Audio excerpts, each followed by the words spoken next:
പത്തരമാറ്റിൽ ഇനി വരാനിരിക്കുന്ന നല്ലൊരു അടിപൊളി എപ്പിസോഡിൻ്റെ റിവ്യൂവിലേക്ക് എല്ലാവർക്കും സ്വാഗതം. നമ്മളെല്ലാവരും ഏറെ കാണാൻ ആഗ്രഹിക്കുന്ന ഒരു എപ്പിസോഡിൻ്റെ റിവ്യൂ ആണ് കേട്ടോ പറയുന്നത്. ഇങ്ങനെ ഒടുവിൽ വേണുവും രേവതിയും അനാമികയും കാണിക്കുന്ന എല്ലാ കള്ളത്തരങ്ങളും തെളിവ് സഹിതം എല്ലാവർക്കും മുമ്പിൽ തുറന്നു കാട്ടുകയാണ് കേട്ടോ ആദർശ്. ഒടുവിൽ സത്യങ്ങളെല്ലാം മനസ്സിലാക്കുമ്പോൾ ജാനകി പോലും വേണുവിനെയും രേവതിയെയും അവിടെ നിന്ന് അടിച്ചിറക്കുന്നതൊക്കെയായിട്ടുള്ള ഒരു അടിപൊളി എപ്പിസോഡാണ് പറയാൻ പോകുന്നത്. അപ്പോൾ ഈ വീഡിയോ നിങ്ങൾക്ക് ഇഷ്ടപ്പെടുകയാണെങ്കിൽ ഒന്ന് ലൈക്ക് ചെയ്യാൻ മറക്കല്ലേ ഫ്രണ്ട്സ്. അങ്ങനെ അനാമികയെ ഒരു ദിവസം വേണുവും രേവതിയും കൂടി വീട്ടിലേക്ക് വിളിച്ചു വരുത്തുകയാണ് കേട്ടോ. അനാമികയാണെങ്കിൽ അവരുടെ വിഷമഭാവം കാണുമ്പോൾ എന്തിനാ അച്ഛ എന്നെ വിളിപ്പിച്ചതെന്നൊക്കെ ചോദിക്കുമ്പോൾ ഒന്നും പറയണ്ട മോളെ, ഇവിടെ ഇപ്പോൾ പ്രശ്നങ്ങളോട് പ്രശ്നങ്ങളാണെന്ന് അനാമികയെ അറിയിക്കുന്നുണ്ട് വേണു. മരുന്നിന് പോലും ഭക്ഷണം വാങ്ങിക്കാൻ പറ്റാത്തൊരവസ്ഥയിലാണെന്നും ഞങ്ങളെ മോള് എങ്ങനെയെങ്കിലും സഹായിക്കണമെന്നൊക്കെ പറയുകയാണ് വേണു. ഇതൊക്കെ എന്നോട് പറഞ്ഞിട്ട് എന്താ കാര്യം അച്ഛാ, എൻ്റെ അവസ്ഥ നിങ്ങൾക്കും അറിയാമല്ലോ, എൻ്റെ കയ്യിൽ എവിടുന്ന ക്യാഷ് എന്നൊക്കെ ചോദിക്കുമ്പോൾ മോളുടെ അവസ്ഥ ഞങ്ങൾക്ക് അറിയാഞ്ഞിട്ടല്ല, പക്ഷെ ഇപ്പം മോൾക്കേ ഞങ്ങളെ സഹായിക്കാനാവൂ. ഒരു കാര്യം ചെയ്യുമോളെ, മോളുടെ കഴുത്തിൽ അനി കെട്ടിയ ഈ താലിമാല കിടക്കുമല്ലേ, ഇത് ഏകദേശം ഒരു 10 പവനെങ്കിലും കാണും. അത് വിറ്റാൽ തന്നെ നമുക്ക് നല്ലൊരു തുക കിട്ടും. അത് വെച്ച് നമുക്ക് കുറച്ച് നാളെങ്കിലും സന്തോഷമായിട്ട് ജീവിക്കാം. അതുകൊണ്ട് ഇനി തൽക്കാലം അതങ്ങ് ഉരിത്താ എന്നെല്ലാം രേവതി പറയുന്നത് കേട്ട് അനാമികയാണെങ്കിൽ ശരിക്കും അങ്ങ് ഷോക്കാവുന്നുണ്ട്. അമ്മ എന്താ തമാശ പറയുകയാണോ? എന്തൊക്കെയാണെങ്കിലും അനി എൻ്റെ കഴുത്തിൽ കെട്ടിയ താലിമാലയല്ലേ ഇത് എങ്ങനെയാ അമ്മ ഞാൻ അമ്മയ്ക്ക് ഊരിത്തരുന്നത്? അത് മാത്രമല്ല, ഇതെൻ്റെ കഴുത്തിലില്ലെങ്കിൽ അനന്തപുരി തറവാട്ടിൽ പിന്നെ എനിക്ക് എന്ത് വിലയാണ് ഉണ്ടാവുന്നത്? അതൊക്കെ പോട്ടെന്നിരിക്കാം, അവരൊക്കെ ഇതിനെക്കുറിച്ച് ചോദിച്ചാൽ ഞാൻ എന്ത് മറുപടി കൊടുക്കുമെന്നൊക്കെ അനാമിക പറയുമ്പോൾ വേണു പറഞ്ഞു കൊടുക്കുന്നുണ്ട്. തൽക്കാലം അതൊന്നും ഓർത്ത് എൻ്റെ മോള് വിഷമിക്കേണ്ട. താലിമാല കളഞ്ഞു പോയെന്നങ്ങ് കളവ് പറഞ്ഞേക്ക്. എന്തായാലും മോള് അനിയെ ഭർത്താവായിട്ട് സ്വീകരിക്കാനൊന്നും പോകുന്നില്ലല്ലോ. അപ്പൊ പിന്നെ അവൻ കെട്ടിയ ഈ താലിമാലയൊക്കെ ഇട്ടുകൊണ്ട് നടക്കുന്നത് എന്തിനാ? തൽക്കാലം ഈ മാല കൊണ്ട് മോളുടെ അച്ഛനും അമ്മയ്ക്കുമെങ്കിലും എന്തെങ്കിലും ഒരു ഉപകാരം ഉണ്ടാവട്ടെ എന്നൊക്കെ പറയുകയാണ് വേണു. അനാമികയ്ക്കാണെങ്കിൽ ഒട്ടും താല്പര്യമില്ല അത് ഊരിക്കൊടുക്കാനായിട്ട്. എന്നാലും വേണുവും രേവതിയും ഇങ്ങനെ ഒരു ഘട്ടത്തിൽ ആയതുകൊണ്ട് തന്നെ അനാമികയ്ക്ക് അവരെ സഹായിക്കണമെന്നൊക്കെയുണ്ട്.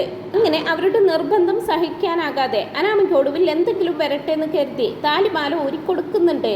അതങ്ങ് കിട്ടുമ്പോൾ വേണുവിനും രേവതിക്കും ഒരുപാടധികം സന്തോഷമാകുന്നുണ്ട്. കാരണം മറ്റൊന്നുമല്ല, ആഡംബരം കാണിക്കാൻ വേണ്ടി ഒരുപാട് ആളുകളുടെ കയ്യിൽ നിന്നും തട്ടിപ്പും വെട്ടിപ്പും നടത്തി പണം തട്ടിയെടുത്തിട്ടുണ്ട്.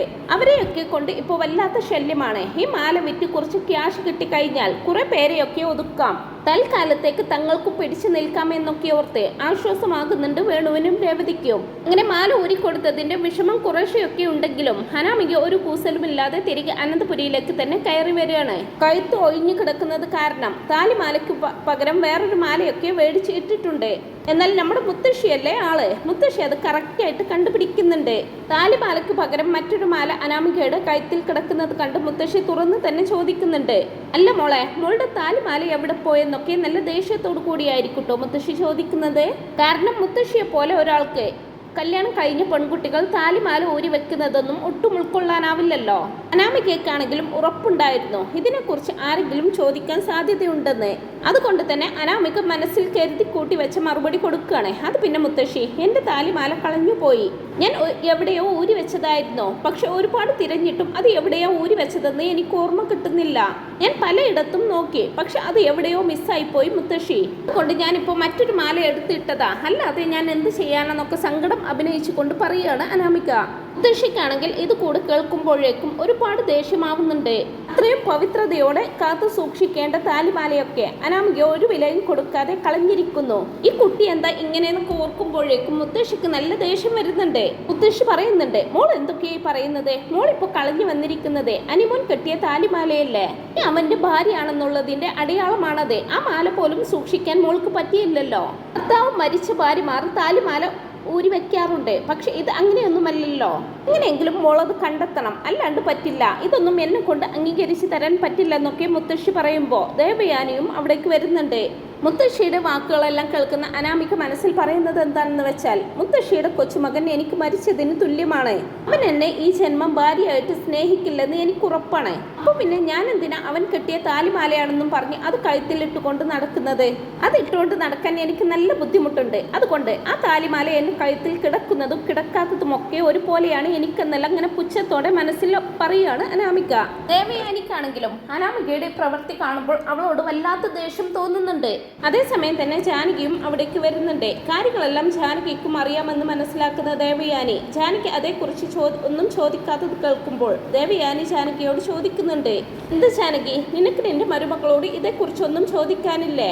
അനാമിക മോള് ചെയ്യുന്ന എല്ലാ തെറ്റും അംഗീകരിച്ചു കൊടുക്കാൻ തന്നെയാണോ നിന്റെ തീരുമാനം? അങ്ങനെയാണെങ്കിൽ നീ തന്നെ അവസാനം ദുഃഖിക്കേണ്ടി വരും. അത് നീ ഓർത്തു വെച്ചോ. ഈ വീട്ടിലേക്ക് ആദ്യമായിട്ട് കയറി വന്ന മരുമക്കളാണ് നയന മോളും നവ്യ മോളും. ഇത്രയും കാലമായിട്ടും ഭർത്താവ് കെട്ടിയ താലിമാല അവർ ഊരി മാറ്റാനോ നഷ്ടപ്പെടുത്താനോ ശ്രമിച്ചിട്ടില്ല. എന്നാൽ നിന്റെ മരുമകൾ അങ്ങനെയാണോ? കയറി വന്നില്ല, അപ്പോഴേക്കും കെട്ടുതാലി നഷ്ടപ്പെടുത്തി. ഇതിൽ നിനക്കൊന്നും പറയാനില്ലേ ജാനകി എന്നൊക്കെ ചോദിക്കുന്നുണ്ട് ദേവയാനി. ദുഷ്യയാണെങ്കിൽ വീണ്ടും പറയുന്നുണ്ട്, താലിമാല കഴുത്തിലില്ലെങ്കിൽ ഒരു സ്ത്രീക്ക് അവരുടെ ഭർത്താവ് മരിച്ചതിന്റെ തുല്യമാണ്. ഞങ്ങളുടെ അനിമോനെ കുറിച്ച് മോൾക്ക് എങ്ങനെയാ അങ്ങനെയൊക്കെ ചിന്തിക്കാൻ തോന്നി എന്നെല്ലാം മുത്തശ്ശി ചോദിക്കുമ്പോൾ അനാമിക ഒന്നും മിണ്ടാതെ തല കുനിച്ചിങ്ങനെ നിൽക്കുകയാണ്. എല്ലാവരും കൂടി തന്നെയും അനാമികയെയും കുറ്റപ്പെടുത്തുന്നത് കാണുമ്പോൾ ജാനകി പറയുന്നുണ്ട്, മുത്തശ്ശിയോടാണ് പറയുന്നത്, അമ്മ എന്തിനാ ഇങ്ങനെ ദേഷ്യപ്പെടുന്നത്? ഞാൻ പറഞ്ഞിരുന്നോ അനാമിക മോളോട് താലി അഴിച്ചു വെക്കാൻ? പിന്നെ മോള് പറഞ്ഞല്ലോ, മോൾ അത് അറിഞ്ഞുകൊണ്ട് നഷ്ടപ്പെടുത്തിയതൊന്നും ആയിരിക്കില്ല. അങ്ങനെ മോൾ ഒരിക്കലും ചെയ്യില്ല. ഇത് അബദ്ധത്തിൽ സംഭവിച്ചതല്ലേ, അതിപ്പോ ഇത്ര വലിയ പ്രശ്നമാക്കാനുണ്ടോ? പിന്നെ അനാമിക മോൾ ഇക്കാര്യത്തിൽ സങ്കടപ്പെടുകയൊന്നും വേണ്ടട്ടോ. നിനക്ക് ഞാൻ അനിമോനോട് പറഞ്ഞ് വേറൊരു നല്ല മാല വാങ്ങിച്ചു തരാം. അല്ലെങ്കിൽ കള്ളന്മാരുള്ള വീടാ. അങ്ങനെയുള്ള സ്ഥിതിക്ക് താലിമാലയൊക്കെ നല്ല രീതിയിൽ സൂക്ഷിക്കണ്ടേ മോളെ എന്നിങ്ങനെ നയനയെയും നവ്യയെയും ഉദ്ദേശിച്ച് ജാനകി മോനെ വെച്ച് ഇങ്ങനെ പറയുന്നുണ്ട്. ആ പറച്ചിൽ കേട്ട് നല്ല ദേഷ്യം വരുന്നുണ്ട് ദേവയാനിക്കും നയനിക്കും നവ്യക്കുമൊക്കെ. നവ്യ എടുത്തടിച്ചതുപോലെ പറയുന്നുണ്ട്, അതെ, നിങ്ങളുടെ അനാമിക മോളുടെ താലിമാല മോഷ്ടിക്കേണ്ട ഗതികേടൊന്നും എനിക്കോ എൻ്റെ അനിയത്തിക്കോ ഇതുവരെ ഉണ്ടായിട്ടില്ല.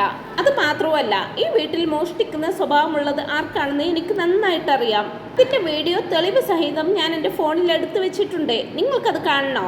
നീ എന്നെയോ എൻ്റെ അനിയത്തിയെയോ കുറിച്ച് ഒരു വാക്ക് മോശമായിട്ട് നിങ്ങൾ സംസാരിച്ചാലുണ്ടല്ലോ, ഞാൻ എടുത്തു വെച്ച ആ വീഡിയോ ഉണ്ടല്ലോ, അത് എല്ലാവരെയും അങ്ങ് കാണിക്കുമെന്നൊക്കെ നവ്യ പറയുമ്പോഴേക്കും ജലജയ്ക്ക് അങ്ങ് പേടിയാകുന്നുണ്ട്. നവ്യയിൽ നിന്ന് കിട്ടേണ്ടത് കിട്ടുമ്പോൾ ജലജയുടെ വാ താനെ അടിഞ്ഞു പോകുന്നുണ്ട്. എന്തായാലും ആ ബഹളങ്ങളെല്ലാം ഒരുവിധം അവസാനിച്ചതിന് ശേഷം അനാമിക റൂമിലേക്ക് പോകുന്നുണ്ട്. ശേഷം അനിയോട് പറയുന്നുണ്ട് ഈ കാര്യങ്ങളെല്ലാം. തന്റെ താലിമാല എവിടെയോ മിസ്സായെന്നും ഈ എനിക്ക് പുതിയൊരു താലിമാല വാങ്ങിച്ചോണ്ട് വാ, എന്നിട്ട് അതെന്റെ കഴുത്തിലിട്ടുതാ എന്നിങ്ങനെയെല്ലാം ആവശ്യപ്പെടുമ്പോ അനി ചോദിക്കുന്നുണ്ട്, എടി, ഭർത്താവ് കെട്ടിയ താലിമാല കളഞ്ഞ നീയൊക്കെ ഒരു പെണ്ണാണോടി? അങ്ങനെയുള്ള നിനക്ക് ഒന്നല്ല ഒരു 50 താലിമാല വാങ്ങിച്ചു തന്നാൽ പോലും നീ അതിനൊരു വിലയും കൊടുക്കില്ലെന്ന് എനിക്കറിയാം. നീ ഇപ്പൊ വാങ്ങിച്ചു തന്നാലും നിന്റെ കഴുത്തിൽ ഒരിക്കൽ കൂടി താലി കെട്ടാൻ എന്നെ കൊണ്ട് പറ്റില്ല. കണക്കിന് ആ താലിമാല നഷ്ടപ്പെട്ടത് നന്നായെന്ന് ഞാൻ കരുതുന്നുള്ളൂ. ഇനി ഞാൻ കെട്ടിയ താലിയാണെന്ന് അധികാരവും പറഞ്ഞ് നീ എന്റെ പിന്നാലെ വരില്ലല്ലോ. അത്രയും ആശ്വാസം എന്നൊക്കെ അനി പറയുമ്പോ അനിയുടെ വായിൽ നിന്ന് ഇങ്ങനെയുള്ള സംസാരം കേൾക്കുന്നതും അനാമിക അതൊരു വലിയ പ്രശ്നമാക്കുന്നുണ്ട്. ജാനകിയോടും വേണുവിനോടും രേവതിയോടുമൊക്കെ അനിയെ കുറ്റക്കാരനാക്കി സംസാരിക്കുകയാണ് അനാമിക. അങ്ങനെ കാര്യം അറിയുന്നതും വേണുവും രേവതിയും അതിനെക്കുറിച്ച് സംസാരിക്കാനായിട്ട് അനന്തപുരിയിലേക്ക് വരുന്നുണ്ട്. അവർക്ക് ഈ ഒരു പ്രശ്നം വലിയൊരു ചർച്ചയാക്കാൻ തന്നെയായിരിക്കും ഉദ്ദേശം. അവര് പറയാണ്, എന്റെ മോൾക്ക് ഒരിത്തിരി സ്വർണം വാങ്ങിച്ചു കൊടുക്കാൻ കഴിവില്ലാത്തവരാണോ ഈ അനന്തപുരിക്കാരെ? ഒന്നുമില്ലെങ്കിലും ഞങ്ങളുടെ മോളുടെ താലിമാലയല്ലേ നഷ്ടപ്പെട്ടിരിക്കുന്നത്. ഇതൊന്നും ഞാൻ മുമ്പേ അറിയാതെ പോയി, തെറ്റുപറ്റിപ്പോയി. പേര് കേട്ട കുടുംബമാണല്ലോ, വലിയ കുടുംബമാണല്ലോ എന്നൊക്കെ ഓർത്താ ഞങ്ങളുടെ മോളെ ഇങ്ങോട്ട് കെട്ടിച്ചു വിട്ടത്. എത്രയോ വലിയ വീട്ടിലെ ആലോചനകളാണ് എന്റെ മോൾക്ക് വന്നിട്ടുണ്ടായിരുന്നത്. പക്ഷേ നിർഭാഗ്യവശാൽ എന്റെ മോൾക്ക് പിടിച്ചത് ഇവനെയാണെന്ന് മാത്രം. ഇനിയിപ്പോൾ പറഞ്ഞിട്ട് എന്താ കാര്യം? ഇവനെപ്പോലെ ഒരു മണക്കുണാഞ്ചനെയാണല്ലോ എനിക്ക് മരുമകനായിട്ട് കിട്ടിയത്. ദേവയാനിയോടായിട്ടും രേവതി പറയുന്നുണ്ട്, അതെ അതെ, എൻ്റെ മോൾക്ക് ഒരു താലിമാല പോലും വാങ്ങിച്ചു കൊടുക്കാൻ കഴിവില്ലാത്തവനാണല്ലോ ദേവേച്ചി ഇവൻ.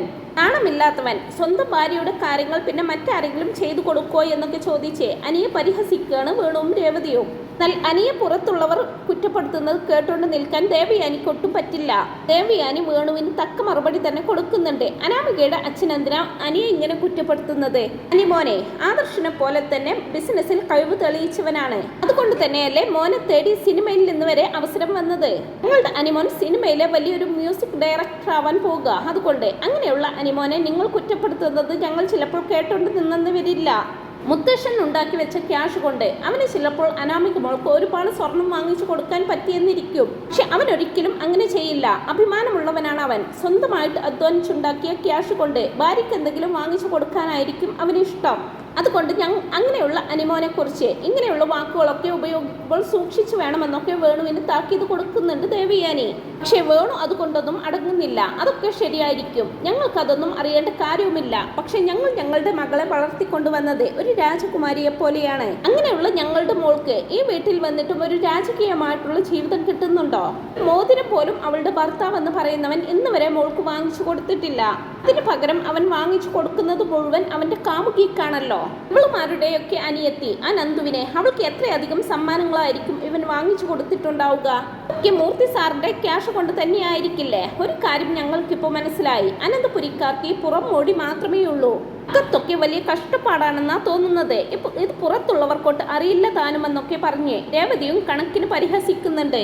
ഉടനെ നയന വന്നിട്ട് പറയുന്നുണ്ട് കേട്ടോ, അതെ അനാമികയുടെ അമ്മ ഒരു കാര്യം മനസ്സിലാക്കണം. ഞങ്ങൾക്കാർക്കും ഇതുവരെ ഈ വീട്ടിലില്ലാത്ത കഷ്ടപ്പാടെങ്ങനെ നിങ്ങളുടെ മോൾക്ക് മാത്രമായിട്ട് വന്നത്? അനാമികയുടെ അമ്മയും അച്ഛനും ഇപ്പോൾ ഒരു കാര്യവും മനസ്സിലാക്കാതെയാണ് സംസാരിക്കുന്നത്. ഞങ്ങൾ ആരും ഒരു കുറവും വരുത്താതെയാണ് അനാമികയെ ഇവിടെ നോക്കുന്നത്. നിങ്ങൾക്ക് എന്തോ തെറ്റിദ്ധാരണ വന്നതാണെന്നൊക്കെ പറയുന്നുണ്ട് നയന. എന്നാൽ നയന ഈ വിഷയത്തിൽ വന്ന് ഇടപെട്ടത് രേവതിക്കും വേണുവിനും കൂടുതൽ ദേഷ്യമുണ്ടാക്കുന്നുണ്ട്. നയനയുടെ വാക്കുകൾ കേട്ട രേവതി ചോദിക്കുന്നുണ്ട്, എന്റെ മോൾക്ക് ഈ വീട്ടിൽ ഒരു കുറവുമില്ലെന്ന് നീയാണോടി തീരുമാനിക്കുന്നത്? എന്നെ പോലെ ചെറ്റക്കുടലിൽ നിന്നും വന്നതല്ല എന്റെ അനാമിക് മോള്. ഈ കൊട്ടാരത്തിൽ ജനിച്ചതാണ് എൻ്റെ അനാമിക മോള്. ചിലപ്പോൾ നീയും നിന്റെ ചേച്ചിയും കൂടി ആയിരിക്കും എൻ്റെ അനാമിക മോളുടെ താലിമാല മോഷ്ടിച്ചത്. അതല്ലേ പാരമ്പര്യം? പണ്ട് ദേവച്ചി കൊടുത്ത നെക്ലേസ് മോഷ്ടിച്ചതും നീ തന്നെയാണല്ലോ. അപ്പൊ ഇത് മോഷ്ടിച്ചതും നീ തന്നെയായിരിക്കുമെന്ന് പറഞ്ഞുകൊണ്ട് ദേവയാനിയോടായിട്ട് പറയുന്നുണ്ട്. ദേവച്ചി ഇവളുടെ ചെകിട് നോക്കി ഒറ്റെണ്ണം കൊടുക്കേ. അങ്ങനെ കൊടുത്താലേ ഇവൾ എല്ലാ സത്യങ്ങളും തത്ത പറയുന്നത് പോലെ പറയൂ. അന്ന് കൊടുത്തത് ഓർമ്മയില്ലേ ദേവേച്ചിക്ക്? അതുപോലെ ഒരെണ്ണം വീണ്ടും കൊടുക്ക്. ഇനി ദേവേച്ചിക്ക് വയ്യെന്നാണെങ്കിൽ ഞാൻ തന്നെ ഇവൾക്കിട്ട് കൊടുക്കാമെന്നും പറഞ്ഞുകൊണ്ട് രേവതി നയനയെ അടിക്കാനായിട്ട് വരുമ്പോ ദേവയാനി വേഗം വന്നിട്ട് രേവതിയുടെ കൈ പിടിച്ചു മാറ്റുന്നുണ്ട്. മാറി നിൽക്ക് രേവതി, ഇവളെ തല്ലാനുള്ള അവകാശം നിനക്കില്ല. ഇവള് രേവതിയുടെ മരുമകളാണോ? അല്ലല്ലോ, എൻ്റെ മരുമകളല്ലേ. അവളെ തല്ലണോ വളർത്തണോ എന്നൊക്കെ ഞാൻ തീരുമാനിച്ചോളാം. പിന്നെ പറയുന്നത് കൊണ്ട് രേവതിക്കൊന്നും തോന്നരുത്. ഇത്രയും കാലം ഞാൻ അനാമിക മോളെ വഴക്ക് പറയുകയോ ദേഷ്യപ്പെടുകയോ ഒന്നും ചെയ്തിട്ടില്ല. അതുകൊണ്ട് തന്നെ താലിമാല കാണാതെ പോയത് അമ്മയെ പോലെ എനിക്കും തന്നെ അംഗീകരിച്ചു കൊടുക്കാൻ പറ്റില്ല. അതുകൊണ്ട് രേവതി ആദ്യം തല്ലേണ്ടത് നയനയല്ല, സ്വന്തം മകളെയാണ്. താലിമാലയുടെ പവിത്രത എന്താണെന്ന് രേവതി ആദ്യം സ്വന്തം മകൾക്കൊന്ന് പറഞ്ഞു കൊടുക്ക്. എന്നിട്ട് മതി ബാക്കിയുള്ളവരെ നന്നാക്കാൻ വരുന്നതും തല്ലുന്നതുമൊക്കെ. പിന്നെ എന്തൊക്കെയാണെങ്കിലും എൻ്റെ മരുമകൾ ഇതുവരെ ആദർശമോൻ കെട്ടിയ താലി ഊരാനോ നഷ്ടപ്പെടുത്താനോ തയ്യാറായിട്ടില്ല. അതുപോലെയല്ല രേവതിയുടെ മകള്. അനാമിക മോള് താലിമാല നഷ്ടപ്പെടുത്തിയിട്ടുണ്ടെങ്കിൽ അത് മോളുടെ ശ്രദ്ധ കുറവ് കൊണ്ട് തന്നെയാ. അതിനെ നിങ്ങളുടെ മകളെ ശാസിക്കാതെ ഈ വീട്ടിൽ വന്നിട്ട് മറ്റുള്ളവരെ എന്തിനാ നിങ്ങൾ വഴക്ക് പറയുന്നത്? നിങ്ങളുടെ മകളെ ആദ്യം ചോദ്യം ചെയ്യേ. എന്നിട്ട് ആ താലിമാല എവിടെയാണ് നഷ്ടപ്പെടുത്തിയതെന്ന് കണ്ടുപിടിക്കേ. എന്നിട്ട് അവൻ രേവതി മറ്റുള്ളവരെ ഭരിക്കാൻ വരുന്നതെന്നൊക്കെ ചുട്ട മറുപടി തന്നെ കൊടുക്കുന്നുണ്ട് ദേവയാനി. എന്നാൽ നാണമില്ലാത്ത വേണുവും രേവതിയും അതുകൊണ്ടൊന്നും അടങ്ങുന്നില്ല. അവർ പുതിയ അടവിറക്കാണ്. കളഞ്ഞു പോയ മോളുടെ താലിമാല തപ്പി നടക്കാനൊന്നും ഞങ്ങൾക്ക് സമയമില്ല. 15 പവന്റെ താലിമാലയാണ് കാണാതെ പോയിരിക്കുന്നത്. പക്ഷെ അതിന്റെ ഇരട്ടി സ്വർണം മോൾക്ക് വേണ്ടി വാങ്ങിച്ചുകൊണ്ടാണ് ഞങ്ങൾ വന്നിരിക്കുന്നത്. അത് പറഞ്ഞ് രേവതിയോടായിട്ട് വേണു പറയുന്നുണ്ട്, രേവതി നീ ആ ബോക്സ് ഒന്ന് തുറന്ന് കാണിക്ക്. ഇത് പുരിക്കാരൊക്കെ ഒന്ന് കാണട്ടെ നമ്മുടെ പണത്തിന്റെ പെരുപ്പം. പിന്നെ അനി കെട്ടിക്കൊടുത്ത നൂല് പോലെയുള്ള താലിമാലയൊന്നുമല്ല ഞാൻ എൻ്റെ മോൾക്ക് വാങ്ങിച്ചുകൊണ്ട് വന്നിരിക്കുന്നത്. നിങ്ങളെ പോലെയുള്ള ലോക്കൽ ഷോറൂമിൽ നിന്ന് വാങ്ങിയതൊന്നുമല്ല. 25 പവന്റെ മാലയാണ് ഇത്. എന്നിട്ട് പുരിക്കാർക്ക് എന്തായാലും ഇത്രയൊന്നും വാങ്ങിച്ചു കൊടുക്കാൻ ഇതുവരെ പറ്റിയിട്ടില്ലല്ലോ എന്നും പറഞ്ഞുകൊണ്ട് ആ മാല എല്ലാവർക്കും മുമ്പിലും കാണിച്ചു കൊടുക്കുന്നുണ്ട് വേണു. എന്നിട്ട് അനാമികയോടായിട്ട് ചോദിക്കുന്നുണ്ട്, മോളെ മോളിത് കണ്ടോ? എങ്ങനെയുണ്ട് ഈ താലിമാല? മോൾക്ക് ഇഷ്ടായോ? ഇതൊന്ന് കഴുത്തിലിട്ട് നോക്കിക്കേ എന്നൊക്കെ പറയുമ്പോൾ അനാമികയ്ക്കാണെങ്കിലും ഭയങ്കരമായിട്ട് സന്തോഷമാവുന്നുണ്ട്. അതേസമയം ഇത്രയും വലിയ താലിമാല വാങ്ങിക്കാൻ അച്ഛൻ്റെ കയ്യിൽ എവിടുന്ന ക്യാഷ് ഒന്നും അനാമിക ചിന്തിച്ചു പോകുന്നുണ്ട്. എങ്കിലും അതൊന്നും പുറത്ത് കാണിക്കാതെ വേണുവിനോട് പറയാണ്, എനിക്ക് ഒരുപാട് ഇഷ്ടമായി അച്ഛാ. അല്ല ഇത് ഏത് ജ്വല്ലറിയിൽ നിന്നാണ് വാങ്ങിച്ചത്? എന്നെയും കൂടി കൂട്ടിക്കൊണ്ട് പോയിട്ട് വാങ്ങിച്ചാൽ പോരായിരുന്നോ? എന്തായാലും അനി കെട്ടിയ മാലയ്ക്ക് ഇത്രയൊന്നും കനം പോരായിരുന്നു. എനിക്ക് ഒത്തിരി സന്തോഷമായി അച്ഛാ, എല്ലാവരും ഒന്ന് കാണട്ടെ എന്നൊക്കെ പറഞ്ഞുകൊണ്ട് അനാമിക മാല എടുത്ത് തിരിച്ചും മറിച്ചും ഒക്കെ നോക്കുന്നുണ്ട്. വേണു വലിയ ഗമയിൽ പറയുന്നുണ്ട്, മോളെ ഇത് മൂർത്തീസ് ജ്വല്ലറിയിൽ നിന്നും വാങ്ങിച്ചതൊന്നുമല്ല. ഇതിനേക്കാളും വലിയ ജ്വല്ലറി നമ്മുടെ നാട്ടിലുണ്ട്. ഞാൻ അവിടെ പോയി വാങ്ങിച്ചതാ. പിന്നെ മോൾക്കിനി എത്ര സ്വർണം വേണമെങ്കിലും ഈ അച്ഛനോടൊരു വാക്ക് പറഞ്ഞാൽ മതി കേട്ടോ. ഇവിടെയുള്ളവരോടൊന്നും പറയാൻ നിൽക്കണ്ട. ഇവിടെയുള്ളവർക്കൊക്കെ നയനയ്ക്ക് മാത്രമേ സ്വർണം വാങ്ങിച്ചു കൊടുക്കാൻ പറ്റുള്ളൂ. പക്ഷെ എൻ്റെ മോൾക്ക് എത്ര സ്വർണം വേണമെങ്കിലും വാങ്ങിച്ചു തരാൻ ഈ അച്ഛനുണ്ട്. ഈ അച്ഛന് ഈ മോള് മാത്രമല്ലേ ഉള്ളൂ. എന്തായാലും വേണുവിൻ്റെ ആ ബടായി കേട്ടിട്ട് അനാമികയ്ക്ക് മനസ്സിലാകുന്നുണ്ട് ഇത് ഡ്യൂപ്ലിക്കേറ്റ് മാലയാണെന്നുള്ള കാര്യം. അതുകൊണ്ട് തന്നെ അനാമിക സ്വകാര്യത്തിൽ വേണുവിനോട് പറഞ്ഞു കൊടുക്കുന്നുണ്ട്, അച്ഛൻ ഇങ്ങനെ അധികം അങ്ങ് ഓവറാക്കല്ലേ. ഇവിടെയുള്ളവർക്ക് ഡൗട്ട് അടിച്ചാൽ പിന്നെ അത് മതിയാവും. ഇത് കളർ പൂശിയ ഡ്യൂപ്ലിക്കേറ്റ് ആണെന്ന് എനിക്ക് മനസ്സിലായി. ഇനി മറ്റുള്ളവരെ കൂടെ അറിയിക്കണോ അച്ഛാന്നൊക്കെ വേണുവിന്റെ ചെവിയിൽ പറയുന്നുണ്ട് അനാമിക. ഇതൊക്കെ കണ്ട് സന്തോഷത്തോടു കൂടി ജാനകി ദേവയാനിയോടായിട്ട് പറയാണ്, കണ്ടില്ലേ ഏടത്തി, എന്റെ മരുമകളുടെ കുടുംബത്തിന്റെ ഒരു അന്തസ് കണ്ടില്ലേ. 15 പവൻ പോയാലെന്താ, 25 പവന്റെ മാലയല്ലേ എന്റെ അനാമിക മോളുടെ അച്ഛൻ വാങ്ങിച്ചു കൊടുത്തിരിക്കുന്നത്. എല്ലാം എന്റെ അനിയുടെ ഭാഗ്യമാണെന്നൊക്കെ പറഞ്ഞ് അനിയോടായിട്ട് പറയാണ് ജാനകി. മോനെ അനി, നീ നോക്കി നിൽക്കാതെ ആ താലിമാല എടുത്ത് അനാമിക മോളുടെ കഴുത്തിൽ കെട്ടിക്കൊടുക്ക്.